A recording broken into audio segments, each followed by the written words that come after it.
Hey there, it's Luke here. Just before we jump into the episode, I wanted to give you guys a little bit of a backstory on this conversation. So Megan and I recorded this conversation actually back in April of 2021, kind of right in the middle of the most uncertain time of the pandemic. During the conversation, we do take a few moments to talk about, what's been happening and how it's been affecting us. And what really inspired this conversation was the fact that here in Vancouver, we were experiencing an extreme overdose crisis, and at one moment there is more people dying to overdose than to COVID. I also reached out because recently around this time, Demi Lovato actually released her documentary called Dancing with the Devil, and I really wanted to talk to someone about all the feelings that I was going through. Honestly, I had no idea that this conversation was going to be so powerful and impactful to me. Yeah, it's kind of crazy that I'm releasing it today. I should also give a little warning that, we do talk about some hard things. Some really hard things, and I think it's responsible of me to put a little trigger warning before this episode. I do, however, want to take a wholehearted moment to just thank Megan for being willing to have this conversation with me and to take a risk with me, and honestly for just teaching me so much. So, without further ado, here's the conversation. Hey there, Brambling. How's it going? It's Uncle Luke here.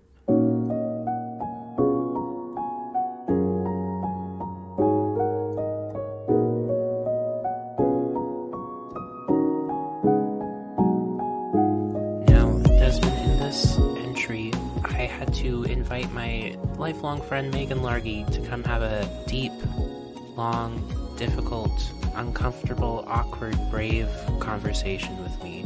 The topic we're going into is addiction. Now, this is definitely one of those entries that I really hope that you get your parents' permission to listen to. I really hope that maybe they'll sit with you and that you'll take a moment to pause, to reflect, to discuss, and ask questions. This is a really real and unfortunate part of life. Megan is a certified Irish dance teacher, but she also works with the most vulnerable community in Vancouver. She has a vast knowledge of all of this type of stuff in this realm, and she's very informative and is definitely the right person for me to reach out to and to talk to about this topic. We really dive deep into what is addiction and the emotions that surround it and the cause of it. We also dive deep into shame and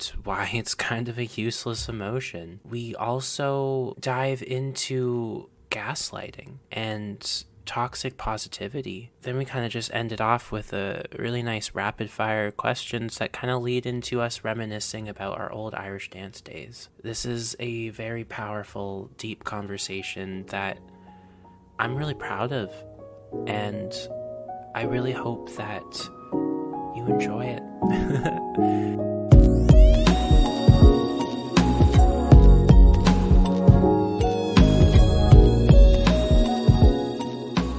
So, thank you for joining me. Thank you. How are you doing? How am I doing? Yeah. Good. Oh, here it is, all the ums.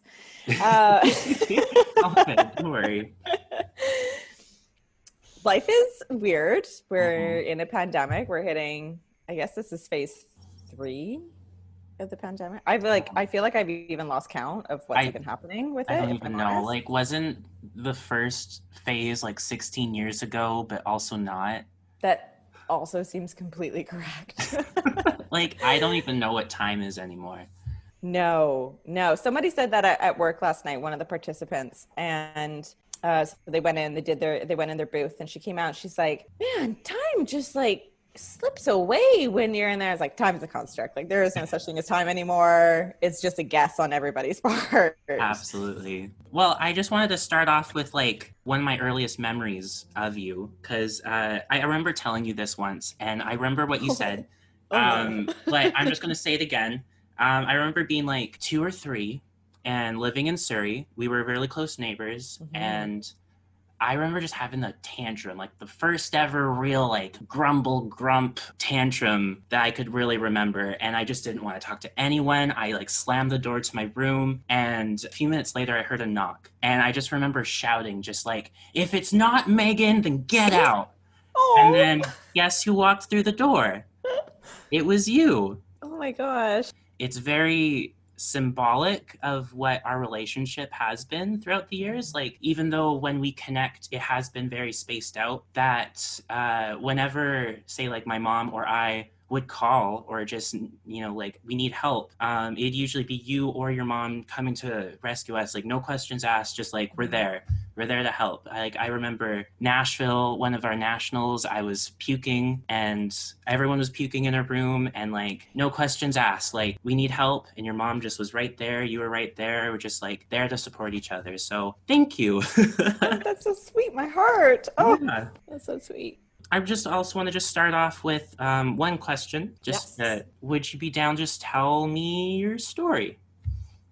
Of my life? I mean, wherever you want to start, but like, just like, Desmond doesn't know who you are, and technically you are the first non-family member to be a part of this. Oh, that's so exciting. Right? So, I'm so who's honored. Megan Largy, right? Okay, Megan Largy. So yeah, our families were close. We were neighbors. Just down the street. So I guess I've known you since birth? Yeah, pretty Is that right? much. I would say so. Wow. Yeah. How is that possible? Wow. Okay. So yeah, I've known Luke for almost his entire life. We were neighbors for a while, I think. I remember going over and I don't know if you remember this stuff, but I remember having block parties, like barbecues in the cul-de-sac. And I actually always felt like very nervous to go to those kinds of events because I didn't, as a child, I didn't know the rest of the neighbors, but I was always so comforted by the fact but the Benoits are going to be there. And it's going to be right by the Benoit's house. So I always felt like very, very comfortable. I was like, oh, this is the family that I know and I'm really comfortable around. And then you guys moved to New West. Well, we were both Irish dancing. You were Irish dancing. Mm-hmm. Then I started after you. And then you guys moved to New West. It was still the same thing. Like, we still saw each other, I think, pretty often growing up. Competitions, I remember, like, I'd see your mom and she'd be like, where's your mom? Yeah. Like, that was the frequent things. Like, where's your mom? And then my mom or your mom would ask my mom. And then I would imagine both of our answers were... like, at the bar. Yep. Yeah. Always that answer. Absolutely. So growing up, we traveled to a few competitions together. Oh my gosh, my first Worlds, what you were staying with Michael and Craig, and then my sister Jordana stayed also with you guys and Michael and Craig. Yes, for like a few days for sure. Yeah, so it's always been like first Worlds. That was my first Worlds. Wow, that was my favorite trip almost of all time, was Glasgow. Mm-hmm. But like, not only was it in company of like so many great people, but that was the year I actually recalled at World. You recalled. And I got 12th, and just that experience was mind-blowing. Yeah, for sure. Mm-hmm. That was a huge moment. I remember that moment. I remember when you told me you recalled. I grabbed you. Yeah. It was so good. It was such an exciting moment because we had spent so long over the years, especially when in our teens, I feel like, more so in our teens, of renting a practice space almost weekly, I would say. Yes. It was often. We danced together every Friday night at Dublin Crossing. Yes. Raised a lot of money. Oh, yes. I bought a solo dress and a trip to Belfast with that money. Yes. That's amazing. We did that. Most of our life, it started out, I guess, as family, friends, and neighbors, and then really flourished and grew from there as we were both involved and passionate about Irish dancing. So then, I remember you got your TCRG, your teacher's certificate for Irish dance. And then a few years later, you kind of diverged into another path. Tell me about that. Yes. They do not, you wouldn't expect that they would go together. So in 2014, I took my TCRG and obtained my certificate to teach competitive Irish dance. And in 2020, I became a harm reduction worker. So I work on the downtown east side with Vancouver's most vulnerable community. I work primarily at North America's first legal safe injection site called Insight. That's where I primarily work now. It's all under the umbrella of the Portland Hotel Society. So they have multiple programs and housing projects, and I've done a little bit of work in a couple other programs, but the main program that I work in is at Insight. So totally different worlds than Irish dancing. Irish dance is probably the most privileged sport you could do. And you go from that to people who literally have nothing, absolutely have nothing. Wow. It's a big contrast. It's almost like there's a bit of like a duality going on in your life, where I like what you said, like there's the privileged side of Irish dance to people who have nothing. And like it seems as though you have this push and pull going on of that discovery of what the privileged life is like in comparison to what the homeless and the people who don't have a lot, what that kind of life is like. And I find there's lots of profoundness to that. So that's like, wow, amazing. It definitely opens your eyes to kind of whatever is going on in your life, that you're having a bad day or things are rough. It's still going to be okay. It's nothing like what these people endure every day. I mean, last night's shift, in 1 hour, in like less than an hour, we had a bear spray incident. So someone came to the door running, they were bear sprayed, and we were trying to help them kind of like get it rinsed out of their eyes and out of their mouth. And then shortly after that, there was what we call an offsite. So it's an overdose on the street. So they come run to us and say, somebody's needing help. We've got an overdose. So this is all like in 1 hour, like, you're really looking at some people's like the worst moment of their life, or at least the worst moment of their day or even their week. You're in that moment with them. And it's such a contrast to also as a teacher to be in the moment, for these young kids up until that point in their life, often some of their most formative or exciting or their biggest moment of their life, something like Dancing at the Worlds, supporting them through a massive goal that they had. And they're in that moment and they're trying to kind of navigate their way through all of the emotions. So just totally opposite experiences. You have high of highs and you have these low of lows, and you are with the people on their very, very lowest moments. Gosh, I have a few experiences working at Starbucks with drugs and addiction myself, but I can't even imagine just how you kind of like stare fear in the face with this job of yours. For me, it's like the purpose of working at Starbucks is just to connect with people and serve them coffee and like try to be the best moment in their day, right? But with that also comes dealing with the public, and there's so many different variety of people that exist. So, actually getting familiar with the man who actually set fire to the pier. He would come into my Starbucks every night. And at Starbucks, they teach us to like assume the best in everyone. So the moment he walks in, I have to assume the best that he's not going to be doing any drugs in our bathroom, right? But, then he comes out maybe 20 minutes, half an hour later, and the bathroom is humid and it's messy and there's soot on the toilet seat and like tinfoil on the ground, and it's like, what's going on? And eventually I had to grab one of these pieces of tinfoil, and like the Starbucks I worked at was really across the street from the New West Police Department, and I'd frequently be seeing the police. I'd know them by first name, and I pick up a piece of tinfoil and I'm like, so what is this? Right. Like, so that's how people smoke meth. Yeah. And I'm just like, gosh, okay. So, it really opened my eyes to, just seeing who this person was and, realizing like he has this problem. And yeah, it was very surreal realizing that this is the guy who was probably just so high out of his mind and didn't realize that he just set fire to one of the most beautiful parks in my city. But anyways, I wanted to jump off, and because you're more of an expert on this, or you're more familiar with this whole topic, I just wanted to ask you, like, what is addiction? And I want to start off with this question by describing like the imagery of addiction itself to me. When I picture the word addiction, I kind of color it as this like sludgy, green, swampy color, but it's also like soaked in blood. And I don't think that's a necessarily like correct term, but like I find that my conditioning and a lot of things that I'm surrounded by, a lot of the words and the stigma is painting addiction in these colors. So I wanted to just ask you, like, what is addiction? Yeah, I mean, addiction is it's a bit of a tricky one to define. I guess probably the most simple way to color it would be a habit that becomes all consuming.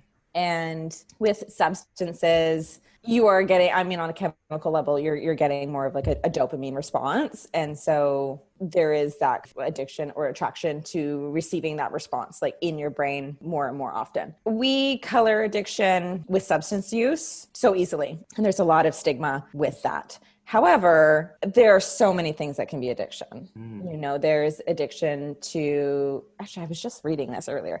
I wish I had my book here. You have addiction to your substances. You have, you know, drugs, alcohol. You also have addiction to behavior, gambling. That's its own umbrella. You recently, I think they kind of threw in video games in there as well. It's like that, you know, those are really addictive. I would say social media, very addictive. I'm totally addicted to social media and I hate it. Like I'm like, why am I still scrolling?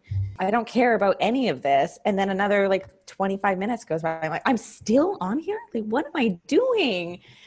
I hate it, but I have such a hard time stopping. And, you know, alcohol, drugs, shopping can be an addiction. Sex is an addiction, like, or not, it can be an addiction. Mm-hmm. You know, it's just that rapid fire release of dopamine in many cases. Mm-hmm. And it just, that habit that just becomes all consuming. You need to do it. You need to fulfill that need. When it comes down to substances, you get into a bit of a trickier one as well with trauma. And then you get into a trickier realm when it also comes down to withdrawals. So I would say trauma is kind of the main basis of addiction, especially with substance use. And we know that there are 10 adverse childhood experiences that the more of them you have, the higher risk you have for things like risky behavior would be like drug use or unsafe sexual practices. So we have those links. You know, a lot of people think addiction is just a choice. You know, you wake up one day and be like, hey, I just want to like smoke some meth today. I'm like, that's not really a thing. And I mean, maybe some people have done that. I wouldn't imagine it's, you know, common, but it is pain management. The people that I work with, you wouldn't believe the things that they have gone through in their life. I do believe that it's about 98% of the people in the downtown east side have been sexually abused as a child. Gosh. Wow. Yeah. That's like everyone. Yeah. That's insane. Yeah. So the stories that I have been told by some participants of their life of growing up or even just their life as it is, there's a lot of pain and just it's pain management. Gosh. Something that's going to take away that pain for a little bit. That would be more so the psychological side of it. On the more physical realm of it, something like an opioid, so like heroin, and even with heroin, it's not that common anymore. Most people are using fentanyl. You know, it's a very, very strong opioid. The withdrawal process of an opioid is unbelievably awful. It's cold sweats, puking, releasing your bowels, vomiting. It is like your body expelling everything from your body, and just the shaking and physical pain. So a lot of people that I've even spoken to it's not even so much of wanting to keep the addiction. And that is part of it, you know, keeping with the pain management. But some people are just like, I can't go through that withdrawal. And I've seen people in that withdrawal and they are sick. Wow. Oh my gosh. Wow. I had like a few other questions, but you kind of just answered them all. Awesome. You can ask them if you want me to rephrase or like, you know, if it's better for editing or something. Well, like I was going to ask like what causes addiction, but you're just saying like it's pain management and trauma. Yeah, the 10 adverse childhood experiences. Now I always forget one, so I'm going to use my fingers here and count. It would be physical, sexual, or emotional abuse, emotional or physical neglect, having a parent who's been incarcerated, having a parent or family member who is mentally ill, witnessing violence in your home, divorce, like parents being divorced, and they always get stuck on one. That's okay. But I'm sure it'll come back to me. Tell me what you think. But I was once told that like you are the sum of the 7 people that you surround yourself with. I don't know if that has anything to do with addiction. We could tie it to addiction, but I could imagine your friends just like peer pressure, try this thing, like we're all doing it, come be a part of our group, stuff like that. Mm-hmm.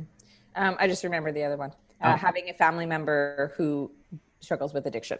okay. Yeah. So I would say, yeah, if you're surrounded by pain, you're surrounded by addiction or by abuse, by unstable conditions, you lose all sense of what is healthy and stable and typically normal. And so if you have, I believe it's 4 out of the 10, your risk of engaging in risky behavior it just goes up exponentially. And obviously with the more and more that you have, that risk gets higher. So it's a big part for people to understand that people who struggle with addiction, I know that society paints that as like they're lazy, they chose this is what they want for their life, and that is what they are painted as, instead of just humans that are hurting. Wow. I've had a rough time. Gosh, I can only imagine. That's so difficult. What I wanted to ask you though, now that we've talked about that, and gosh, oh, my heart. What's a relapse? Oh, okay. Yeah, just what is it? So I did this course on motivational interviewing, which I signed up and had no idea what I was signing up for, if I'm honest.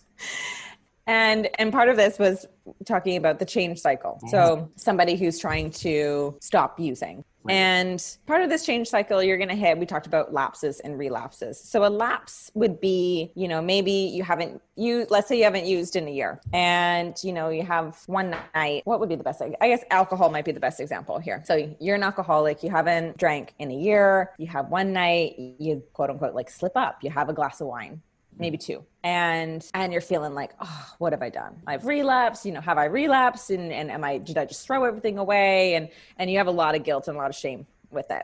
That is just part of the cycle. That's what happens with change cycles. So that would be more so a lapse. That's you slipped up and you don't want to do that again. Okay. A relapse is you've slipped up and you've decided, no, I'm going to continue with this behavior. So let's say you haven't had a drink in a year, you have a lapse, you have a couple glasses of wine, the next day you're thinking, hey, that was pretty good. Okay, maybe I want to actually keep doing this and I'm going to continue drinking. That's a relapse. Wow. So it almost sounds as though, even though relapse is associated with like drugs and addictive behavior, it sounds as though you can also use that term for lifestyle as well, right? Absolutely. Yeah. Like, I'm just kind of thinking about how I'm trying to like log my food these days and try to like be a little more accountable in that regards. And so often I just like, I see my notification in my phone and I'm just like, no, it's okay, I'm too busy. And I just kind of like what you described about that figurative person having that 2 glasses of wine and just feeling awful is the next day I like that word you use, shame. You feel so shamed, like, I should have done it or I shouldn't have done it. It's that internal monologue that people kind of have of that shame. Is there any other examples that maybe you can think of that's not exactly drug associated that you could maybe relapse in? Just any behavior that you were trying to implement or change in behavior that you're trying to implement into your life. So that could be, if you don't struggle with addiction, you don't struggle with substances, that could be something as simple like what you're saying with logging your food, or maybe you're trying to get on a better like fitness kick and you're doing well. Maybe you're going to the gym, you're doing the thing 5 days a week, you're going and you're feeling like super good, and then, you just need a rest day. So whatever, that's fine. And then that rest day turns into 3 days. And then you're feeling like, now I feel like so lazy, I'm feeling like terrible about it. And then maybe you get back into it, or maybe you're just like, this is not my thing. And like, now I haven't been to the gym in 6 months or whatever it is. It's just whatever change you're trying to implement into your life. And change happens very slowly, and change has slip ups. Right. Nobody just makes a change and then like, and then I never did that thing again. I shouldn't say nobody, but it's not a common. It's not as binary as it sounds, right? No. This is now making me think about the term failure almost. Like, it's almost like relapse is synonymous to the term failure. What does the term failure mean to you? Yeah, that's an interesting one to put relapse in with failure, because I think that is a lot of the idea around it, where your shame would stem from. And shame is a useless and destructive emotion. It's totally useless. It's totally destructive. It's not healthy for us. We all have it. Shame is, I am a bad person. It's like owning the behavior, defining Yeah, yourself as the defining yourself by it. So useless and destructive. Shame is I am bad. Well, that's not true. People are not bad. Nobody is inherently bad. We all have shame, but I think we all need to recognize how it's affecting us. behavior. So failure is a part of life, and we're going to fail at so many things.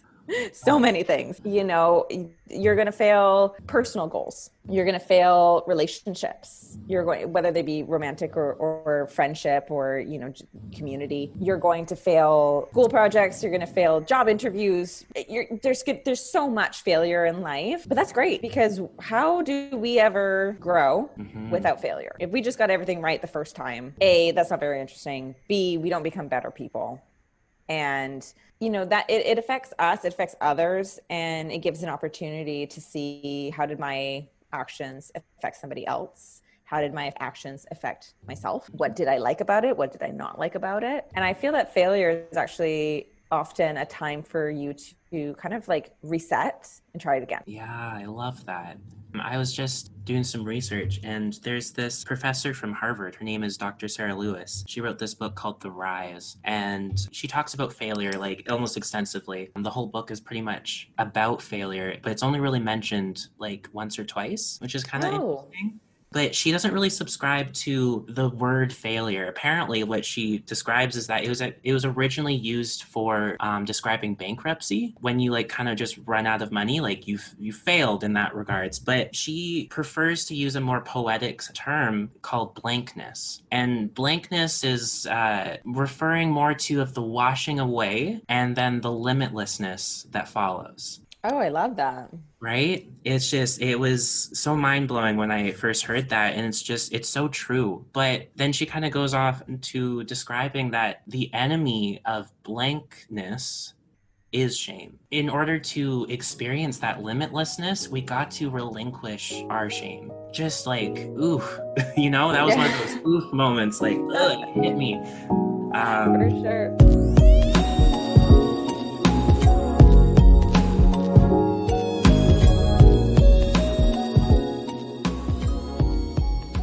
Yeah, I was gonna talk about we kind of started our little connect here talking about the recent documentary that Demi Lovato put out called Dancing with the Devil on YouTube. I just wanted to ask, like, what did you take away from that? Like, that was a heavy, deep documentary to just sit down and watch. But yeah, what were your thoughts? Yeah, so I think really important for her to tell her story. She has a huge fan base. I think some people really struggle when, you know, somebody like a celebrity talks about like their struggles. I think some of the general public doesn't have a whole lot of sympathy for or empathy for them, because it's like, oh, but you have so much money, you have this, you have all these things that, like, you know, you have so much more than other people, and like, oh, okay, you had a bad time. Where I think that's just like, it's just garbage. They're humans, all the same valid emotions.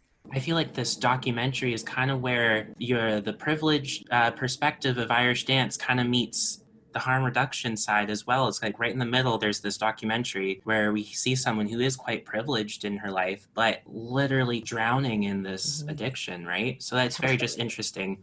Anyways, keep going. Totally. So I think it is really great, especially with someone with a big fan base, to talk about this, especially for her story, which actually honestly is a lot of people's story, the sexual abuse. So she did touch on that was her experience, like multiple times, I think, in her life. And just recognizing that, you know, she is, no matter, I don't care how much money you have and what kind of experiences you've had in your life and where you've traveled and all this kind of stuff. You can have absolutely everything you could ever dream of in the world. But if you don't have human connection and safety, we all have pain. And some of us have extreme pain that we don't know how to even handle it. And if you don't have the tools or the community and support network around you to handle it, you can just get into some just like really, really dark places. And a lot of people do. I mean, we're in this pandemic, and I've noticed it myself, but I don't think I know anyone that is doing well right now. Like, you know, people they're doing well enough to get by. But, you know, when you're sitting down having those conversations with your friends, everyone is struggling. And so that is such a huge umbrella that we all kind of fell fell into and not doing all that well, even though we still have all of the basic needs covered. Most of us, I should say. Most of us have all of our basic needs covered. And we have this amazing technology that, I mean, you and I we're speaking and looking at each other right now and being able to connect in you know, a virtual way. We could still have opportunity, but it's still hard. It's still really hard for all of us. And that seems so trivial when you think about it, you know, how much we have, but we're still having a hard time. And then you look at somebody who either has everything or has absolutely nothing. And then they've had like some major trauma go on in their life and really, really personalized trauma. I mean, what we're going through right now is traumatic, and it is trauma. And I even totally, at the very beginning, like I was drinking so much, like way too much. Cause I was like, there's nothing to do. And like, whatever, the world's like falling apart. And I was like, I looked at like how much I had been drinking. I was like, oh, no. Like, this is not a thing for you to like get into here. Cause it was just like, I don't know how to handle what's going on. I would have a drink every so often. I don't know. I have this weird aversion to hangovers. Like, literally, like, it's the worst experience. I had one the day after my birthday and I just wanted to die. But I just kind of recall this one time my dad was pouring himself a rum and coke during the beginning of last year, and he was just kind of saying like, well, it's the thing to do. It's when in Rome, right? It's everyone's doing it. Also, I can totally see and hear your dad saying that. Right? Like, oh yeah, sorry. I always kind of go like hyper Canadian when I... He's not that Canadian, yeah. Oh yeah, sure. Like, I'm just gonna pour myself a rum and coke and everyone's doing it. But my mom would also have her little happy hours. Yeah, it's that lack of connection. I totally hear you. And it's also that fear. I don't know if you felt that fear. The world's ending. Like, holy crap. Like, what's going on? Just anything to kind of numb that fear and that pain and that, yeah. Whew. It was scary.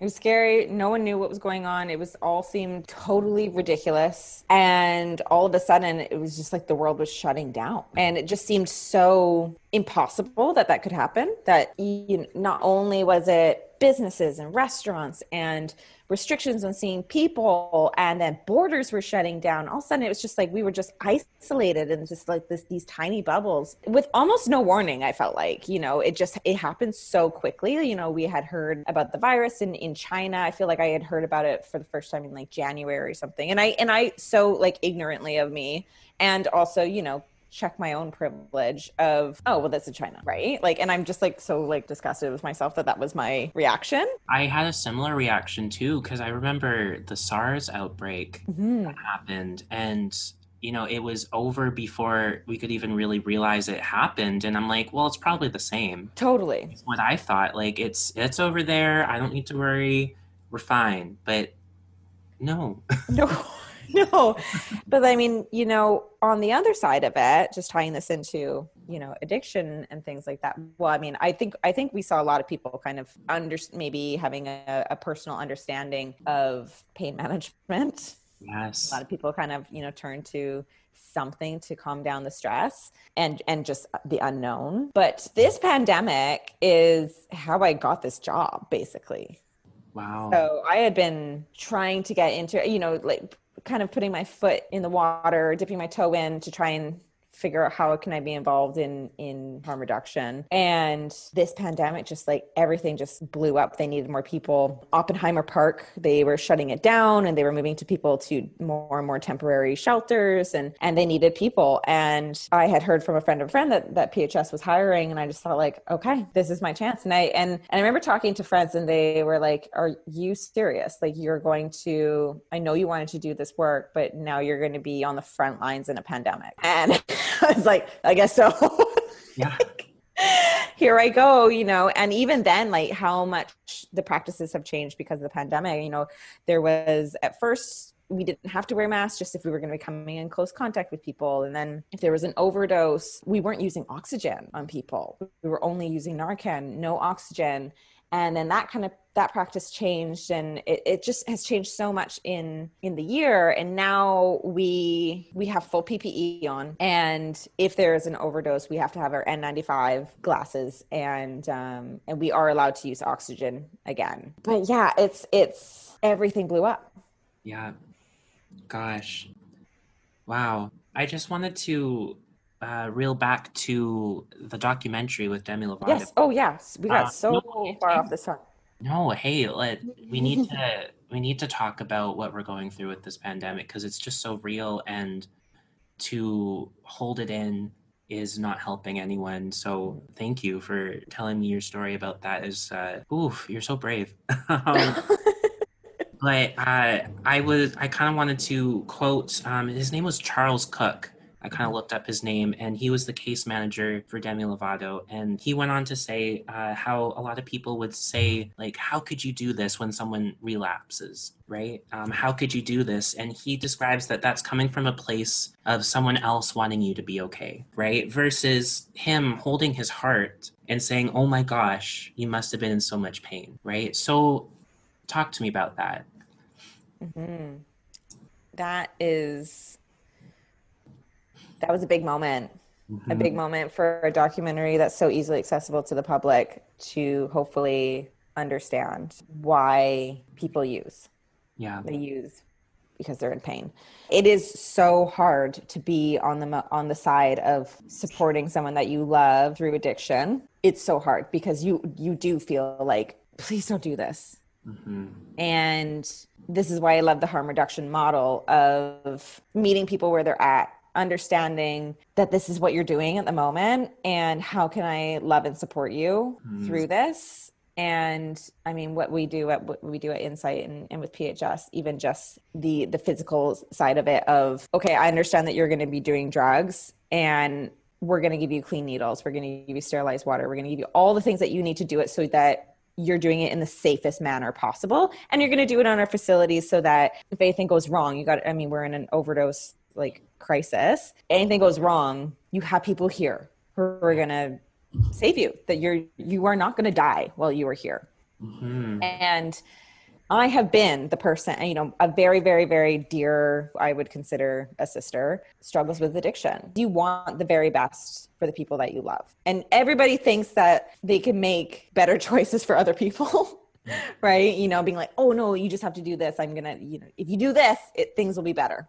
Hmm. And to support the people that you love that are in really hard times, and you don't get to make those choices for them. And I remember getting a text message from her friend saying that she had showed up at her door, she's high, she's drinking, and she's totally relapsed. And I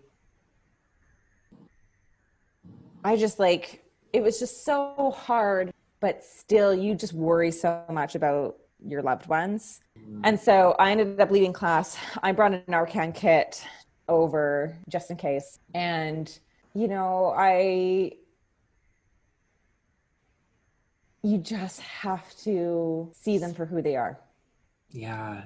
Wow. and understand that they're going through so much. And some people just don't have any other tools other than just kind of dealing with the pain in the way of a substance. And some people also just don't want to deal with the pain in any other way other than a substance as well. And we also have to accept that not everybody wants to be sober. Yeah. Wow. That doesn't make them a bad person No, at all. that's huge. That's wow. I really like that you said that. Not everyone wants to be sober. Ooh. See, like that moment really struck a chord with me in the documentary as well. And when you posted that onto your Instagram story, I was like, I need to reach out to Megan. I just need to talk to her.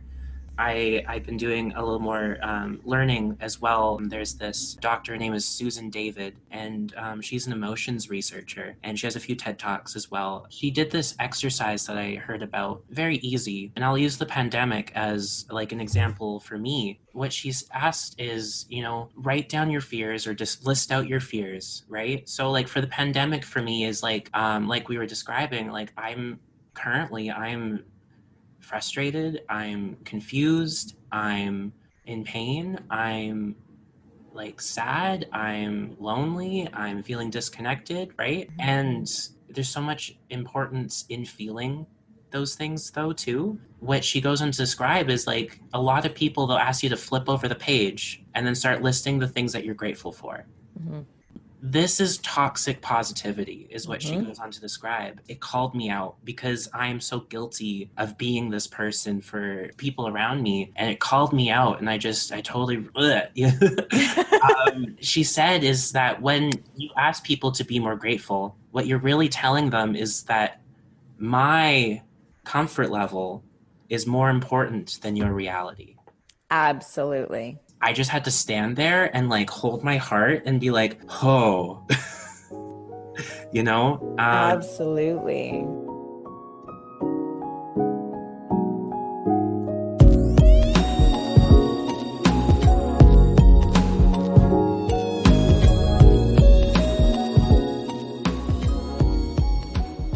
It is a very tough thing to hold space for another person in a time of need. It's so easy to celebrate a person, celebrate something that's very exciting in their life. You know, maybe that's a new job, a promotion, a baby, a marriage, or whatever it is. It's very, very easy to show up. You got flowers, you got champagne, whatever. Yeah, let's celebrate. Let's have a good time. It's really hard to hold somebody's hand in a dark moment and give them space, hold space for them, letting them know that you're there. And because you're there, it's going to be okay, even though it's not okay. And it's also, I just think, like, why isn't it more accepted that we're not always okay? I know. And that's normal. That's totally valid. You know, I've had conversation with friends, especially during this last year, where they're themselves, they're beating themselves up for having a hard time. And I'm sitting here being like, yeah, no, that's valid. I would be having a hard time too, going through what you're going through. Mm-hmm. I would also be feeling like this. It's okay to be sad and frustrated and confused and angry and scared and anxious and all the things. Those are all valid emotions. So why would we ever just steamroll over them and just to be like, but other people could have it worse? Yeah. Well, yeah, other people do have it worse, but I'm not doing well right now. You know, like that's somebody else's experience. This is my experience, and my experience needs to be validated. Yes. No, it brings forth the term gaslighting, which means to essentially deny someone their reality. I think I wrote down the definition somewhere. To manipulate by psychological means into questioning someone's own reality. Mm-hmm. Right? And it's huge, and it's a form of abuse. Yes, it is. Emotional abuse. I felt so called out when Susan David told me about this, because I realized that I'm doing this to myself so frequently. And so it's a very hard place to sit at, to realize that I am abusing myself. Mm-hmm. Gosh, no, I really love what you're saying about being willing to sit with someone in their pain and in their darkness. I always find that we don't always have to have the answer. It takes so much to recognize your own darkness, set it aside somewhere for a moment, and sit with someone in theirs. You were saying something about like meet them where they're at. Like I love that simple yet effective saying, like meet them where they're at. Like they're not. Oh my God, your mug says meet people where they're at. It's so good. That's so hilarious. Mine's just Starbucks. Okay, well, that's fair. Yeah, this one's like meet people where they're at, and then it's like a little vial of Narcan, and then flowers growing out of the vial of Narcan. Aw, that's so beautiful. I think it was said to me during our orientation, meeting people where they're at and not at the expectation that you have for them. Now, and that was just like mind-blowing to me.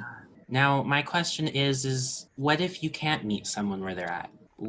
Like you in your own emotional capacity? Yeah, going back to that saying of like setting aside your own darkness. Like, what if I'm not in a space right now where I can set aside my own darkness, right? But I still want to be supportive, right? I think that is partially meeting someone where they're at. Meeting someone where they're at, wherever they are in their life, is just recognizing and validating their own experience.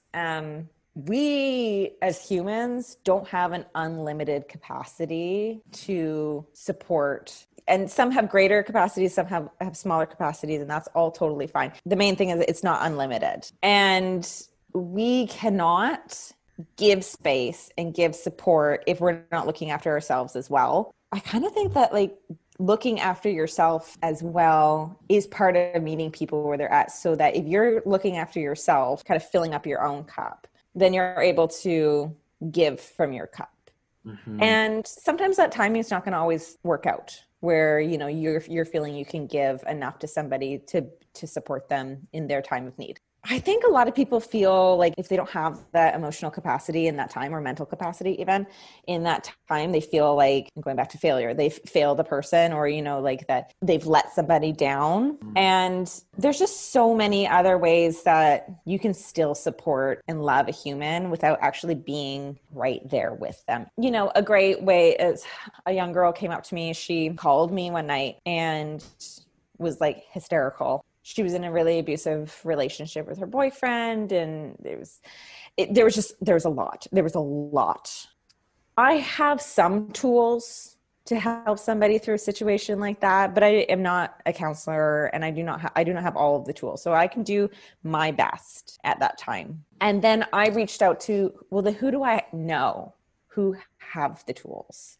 So I reached out to a couple counselor friends of mine. Where can I provide this girl resources? You know, and then I got some resources for her, and I sent it to her. And I mean, that's a bit of obviously an extreme situation. Sometimes you just have a friend who's just like maybe a bit of a Debbie Downer, and you're just like a bit done with it. I have a friend who's like that. And, you know, trying to put that I had to put a boundary for myself, because I felt myself just getting totally drained. And if I'm totally drained, then how can I actually even be that helpful of a person to somebody who does need it? So putting those boundaries where you can look after yourself, and you can do those small check-ins if you're able to, you know, smaller check-ins. It still shows that you're still thinking about that person, even if it's not the big check-in where you're really like in it with them that moment. And this is why community is so important, and connection. I think that's why we've had such a hard time during this pandemic, is because we have a lack of that community and connection. And, you know, for a lot of people, you might have more than one person that you can go to. I hope that everybody does have more than one person. It's not everybody's case, but I hope that people have, or feel that they have multiple people in their lives, so that kind of can be like a bit more spread out when we need that help. But meeting people where they're at, of like, listen, I get you're in this spot, and, or you're choosing to do these things, or whatever it is that I'm meeting you, whatever spot I'm meeting you in, I'm going to love you. And I might not be here to like hold your hand through it, but that doesn't mean I don't love you. Yeah, it sounds as if boundaries are paramount to creating a healthy support system. When you do love someone with a mental illness or an addiction, we don't share the same way of thinking. And it's hard to get on their level. It's hard for them to get on our level. I mean, it's hard to do that with anybody, really. Just like human to human, it's really hard to be on anybody else's level other than your own, and to be able to see somebody or see what they see.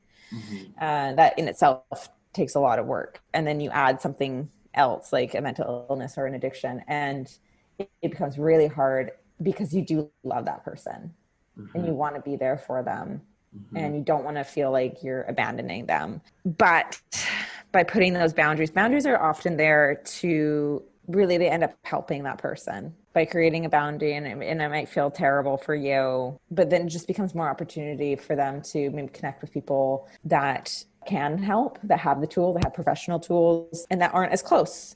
You know, it's really hard to do it when there's a personal relationship, and not always even possible to do when there is a personal relationship. Sometimes it does need to have that kind of one step removed to be, you know, a professional type of relationship with people who have the background to be able to support those kind of moments.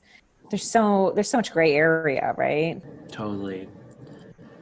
Well, I was wondering, did you want to do a little rapid fire questions? Ooh, okay. I might be kind of making up some questions as I go. Cool. Number 1, vulnerability is fill in the blank. Who you are at the core of you. Who are you? I love that. So you're the one who has to act, but it's a very scary thing that you have to act upon. What do you do? I run toward it. Ooh, wow. It's scary. It's so scary. And I run toward it because I feel that I just have to. Is someone else going to do it? Then I'll do it. Mm-hmm. You know? Yeah, for me, It's scary though. I feel like I do something similar, but I count back from 5 before I do it. Oh, I go like that's really 5, good. 4, 3, 2, and then sometimes what happens is like, nope, and then like I go myself, and then I'm like 5. I start again, 4, 3, 2, 1, and then I just do it. Like That's probably a better practice if I'm honest. I feel like I go like head first in and then I find myself being like, oh, how am I the person doing this? what did I get myself into? What was the last TV show or movie that you watched or binged? I feel like I should know this because I'm like always have TV going, but I am a serial rewatcher. Oh, yes. I just like, there's like 4 TV shows that I watch over and over and over again. New Girl is one. Yeah. Love it. Schitt's Creek is another. Modern Family was one I recently did. Yeah, I think New Girl was the last one that I did though. Okay. It's a shame that like The Office is now away from Canadian Netflix, but a lot of people use that show as like their background noise. I did all the time. Yeah, right? For me though, it was Avatar: The Last Airbender. I don't know if you've ever seen it, but like, oh, I love that show. But I'm actually, LOL, I'm watching Criminal Minds because it's on Disney Plus. Weird. I know. Weird platform. I don't know. It's one of those like, ooh, what's going to happen next? Like, what was the latest album or song that you listened to? So I'm such a music lover. This one is like kind of funny. You know what? I actually don't even know the artist, but I'm going to pull it up. This song called Serotonin. Oh. By Girl in Red. It's just kind of like a song that's just like, I'm running low on serotonin. And I just feel like, yep. that's about right. Also, album-wise, like the last album I was like obsessed with was Machine Gun Kelly's new album, Bloody Valentine. I think that's no, Tickets to My Downfall. Man, it's good. It is really good. Talk about an album of like running low on serotonin, but also addiction. Who is your favorite superhero? Oh my gosh.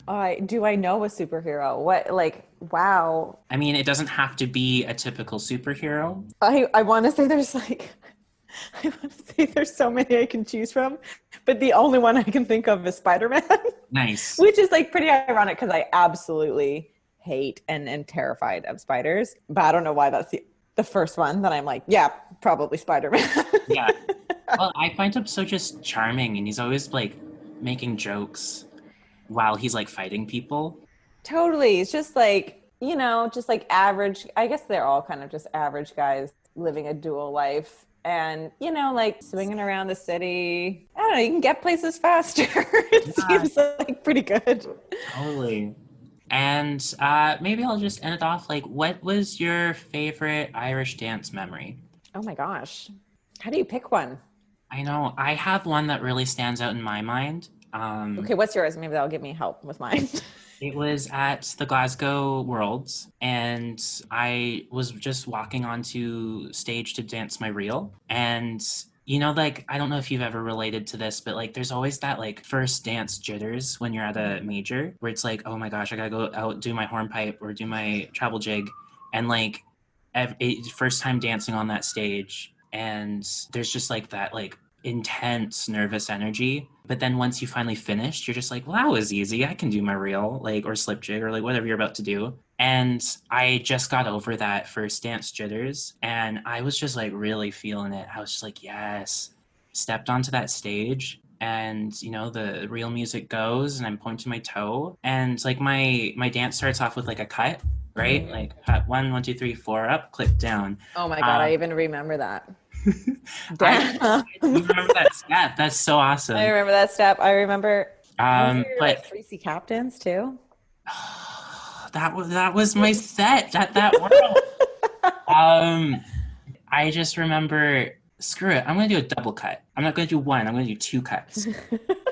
And that's just like it was almost like this audacity to just like, I'm going to do more than what's expected of me. Right. Right. And I just like double cut 1, 2, 3, 4, up, click, down. And I just remember that like round click thing that I did. Like I almost hit my nose with my knee. I kicked so hard. I felt this like wind in my hair. And I swear I could have almost heard someone in the audience just go like, ooh, the moment I did it. And literally probably not even a second of my whole life. But that was probably my favorite moment in Irish dance. Oh, that's so like powerful. I'm Right? like, what are my favorite moments? I don't even know anymore. Maybe, I don't know. There is no feeling like stepping onto that world stage. Yeah. Like, do you know the moment where like, okay, they played the 16 bar The intro. practice. Well, like, you know, the practice before the competition starts, they play like 16 bars of the music. Like, Oh, yeah.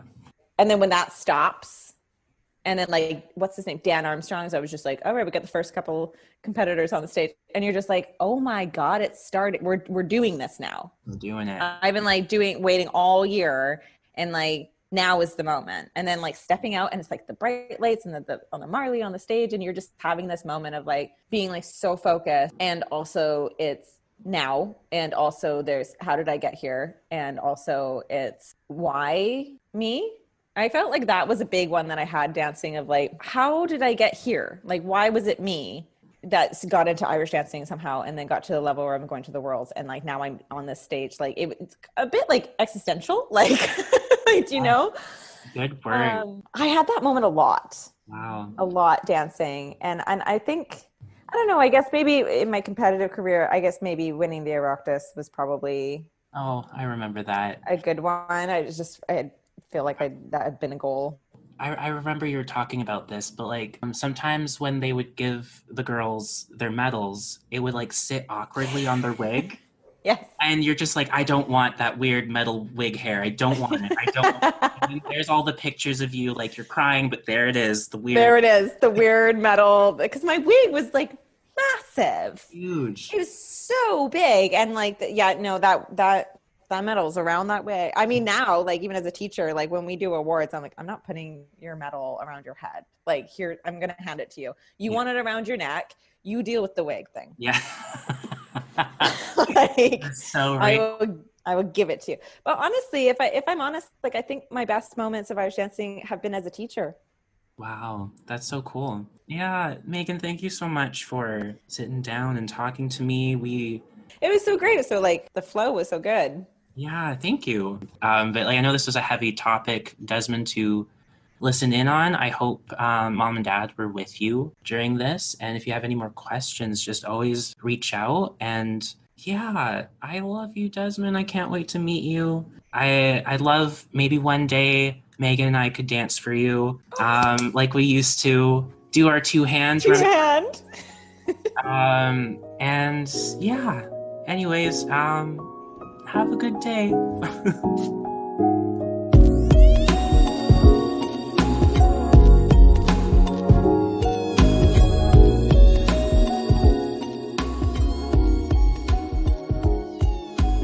The Dear Brambling Podcast is a podcast dedicated to my little nephew, to the next generation of humans growing up in this world, as well as to those who might be looking for a little more guidance in their life. It is hosted by me, Luc Benoit. The editing and sound design are provided by MB Productions as well as Hideout Productions. The music that you're listening to is called Sunlight Cascading Through the Clouds by Artificial Music. If you'd like to follow me on any social media, I am on Instagram and Twitch at Lucatronosaurus Rex. And for those who are still listening this far into the podcast, I'd like to take a moment to really thank you from the bottom of my heart. I'd also like to say that if you are experiencing any difficulties or pain in your life right now, there is still no substitute for a trained coach, counselor, or licensed therapist. If you are committed to putting in the work and really trying to better yourself as a human, I definitely recommend that you go searching and shopping for the right coach, counselor, or therapist for you.